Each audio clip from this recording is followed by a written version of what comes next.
Breaking news. President-elect Donald Trump fired strong messages to North Korea and China, and the whole world is watching and shocked.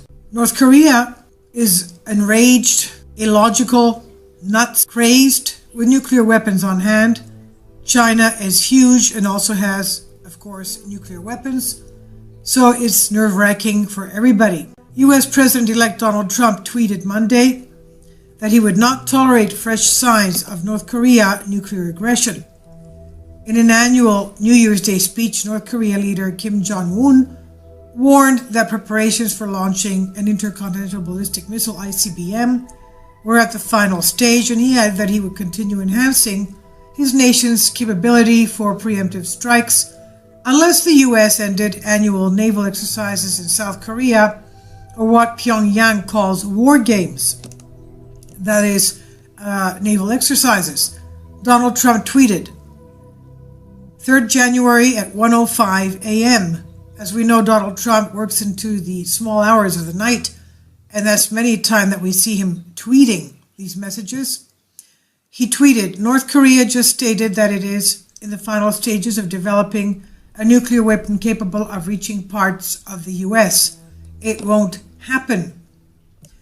Widely perceived as a renewed threat on Washington, Kim's remarks promoted an angry tweet from President-elect Donald Trump. Speculation has been building for some time now that Kim, most people view him as a crazy leader anyway, and that Kim may detonate another nuclear device in response to Trump's inauguration as the US president on January 20th. Up to now, North Korea has conducted 5 nuclear tests.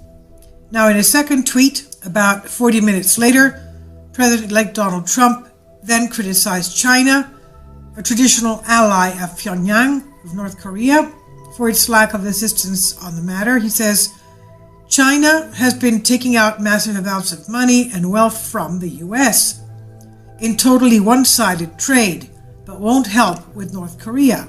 Nice. Well, the nice, of course, here is cynical. It doesn't mean it's nice, it's just the opposite.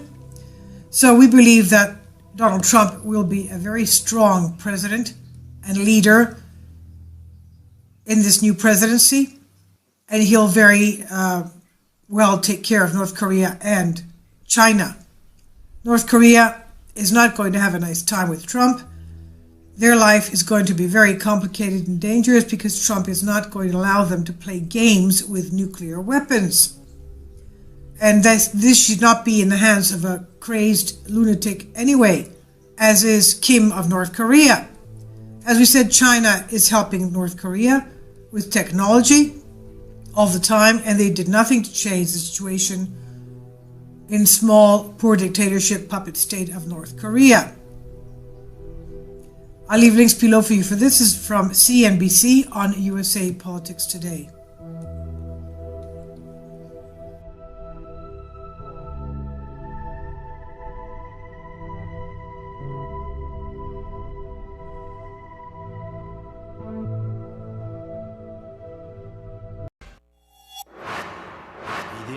On New Year's Day, North Korean leader Kim Jong-un told his countrymen that the nation was on the verge of testing an intercontinental ballistic missile, one believed to be capable of hitting mainland America. This comes after the rogue nation conducted 2 nuclear tests in 2016. Sources say Kim is determined to develop a nuclear weapon before 2017 is out. China and South Korea have both denounced the ICBM test plans, and Donald Trump tweeted the following. North Korea just stated that it is in the final stages of developing a nuclear weapon capable of reaching parts of the US. It won't happen. What could he do? Joining me here in New York is Joe Cirincione, president of the non-proliferation advocacy group, the Plowshares Fund, and Victor Cha was director of Asian Affairs on the George W. Bush National Security Council. He joins us from the Center for Strategic and International Studies, where he is the Korea chair. Joe, let me start with you. What do you make of North Korean capabilities and Kim Jong-un's threat / boast / promise? Well, fortunately, they're not there yet, but they could be if they keep working at it. They have short-range missiles that can hit South Korea and Japan, including hitting our 30,000 U.S. troops that are there. Can they put a nuclear warhead on those missiles? The State Department says no, not yet. I hope they're right. But after 5 tests, historically, most countries have perfected the technique with pretty advanced design. North Korea has 5 tests. If they can put a nuclear tip on those short-range missiles, they can certainly deter us from taking military action against them. What they're trying to do is hit the continental United States. Much tougher, much more difficult. But we believe he's going to test something that's called the KN-08, a missile we've seen in parades, but has not yet been tested. Will it work the first time? Probably not. But you keep testing, you'll be able to do this. If he works at it in 2 or 3 years, it's very likely he'll have the capability to hit Los Angeles, San Francisco, or New York. Victor, how should one take these threats? I mean, how serious are they? This guy, at one level, seems crazy. At another level, it seems, crazy enough to do something like this. Well, I think we have to take him very seriously, Fareed. I know there is a tendency to ridicule the North Korean leadership and to look at what they say and just think of them as meaningless boasts. But as Joe said, the level of testing we've seen over the last 8 years has been incredible. They've done 65 missile and nuclear tests over the last 8 years, compared with 17 in the previous 14 years. So this is not just boasting. This is a military testing program designed to achieve the objective that Joe just described, which is a nuclear-tipped ICBM that can reach the United States. The purpose of that is to hold the United States hostage so that we would not be able to defend our allies, and North Korea would be at liberty then to coerce our allies in the region through all sorts of threats and other sorts of activities. So I think we have to take this very seriously. We do not want to be in a situation where the incoming administration will be the administration that will be remembered for allowing a country like North Korea, the most opaque country in the world, to have achieved a nuclear-tipped ICBM that can hit the United States. My understanding, Joe, is that in that conversation that President Obama had with President-elect Trump, there was a part of it that was particularly secret and sensitive, that even Trump alluded to, and it was precisely about North Korea. And my sense is that what Obama told Trump is very similar to what Victor Cha just said. But you think that the Obama strategy toward North Korea has itself also failed? It has.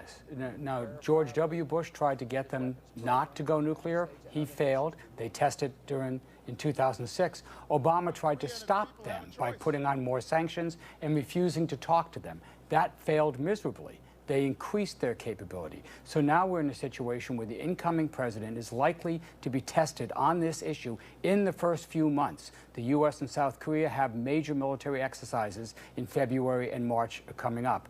Those always rile the North Koreans. Is that when they might test it? When might they do another incident? And so the president is going to be faced with either trying to take a military action to stop them from testing, going with the policy of crippling sanctions, which has failed, or doing something he said he's willing to do, reach out and negotiate with Kim Jong-un.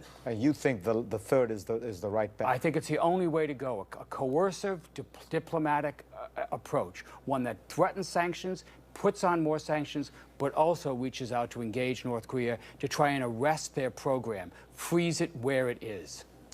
Victor Cha, what do you think of that? You have to talk to the North Koreans, nothing else has worked. Well, first on sanctions, we have to remember with sanctions, we always say they don't work until they work. So in other words, we can apply the sanctions, and if they come back to the table, we'll say, oh, they worked. But until they come back to this table, we'll say they failed. So in terms of sanctions, there are 2 things to note. The first is we have these 2 new elements of sanctioning. One are the commitment by the Chinese to reduce coal imports from North Korea, which provide them with a lot of hard currency that they could use for their nuclear program. And the other is these new Treasury financial sanctions, a so-called Section 311 sanction against the entire jurisdiction of North Korea. In terms of the history of sanctioning, these 2 things are at a new level, and they've just started. So we have to allow those to take effect and see if they have any sort of impact. Joe, before we go, I want to ask you, you pointed something out to me which I didn't quite think about. The United States right now is on maximum nuclear alert. You say before Obama leaves office, this should change. Explain what and why. We have about 1,000 warheads on missiles on what's called high alert status. It's something we've been doing since the Cold War. When the Cold War is over, we still have these weapons on high alert. Why? This makes these missiles prone to accident, miscalculation. A computer chip going bad could trigger a nuclear war. It's time for the United States to stand down these missiles, not take them apart, just take them off high alert and see if Vladimir Putin can be convinced to do the same thing. That one step could make the world a whole lot safer. And that might be a deal that appeals to the president-elect. Could be. Thank you both very much.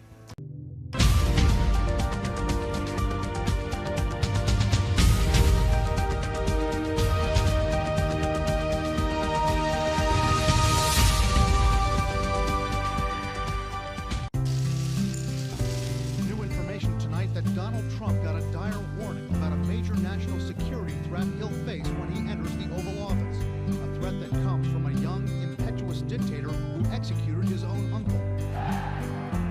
U.S. intelligence officials tell CNN the White House is conveying that North Korea is a grave, near-term threat to America. The Wall Street Journal says the Obama team viewed North Korea as Trump's top national security priority and warned the Trump transition team about the threat. Once the president-elect got the detailed briefings on the state of North Korean nuclear and missile programs, I imagine it was new information and rather jarring.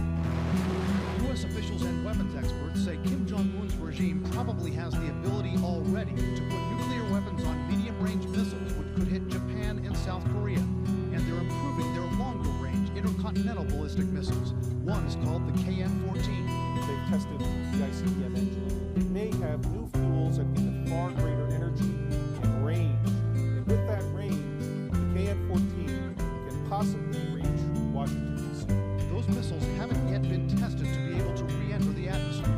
But experts say the North Koreans could be able to fire those missiles at the U.S. during Trump's administration.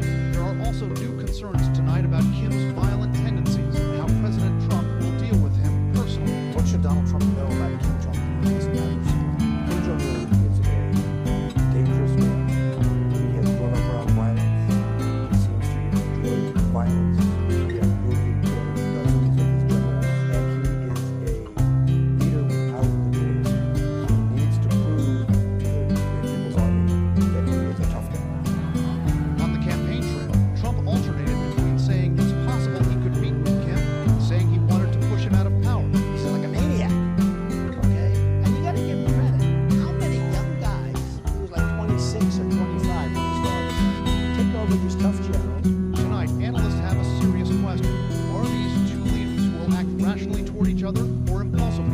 Kim takes any insult very personally. We've seen that threats of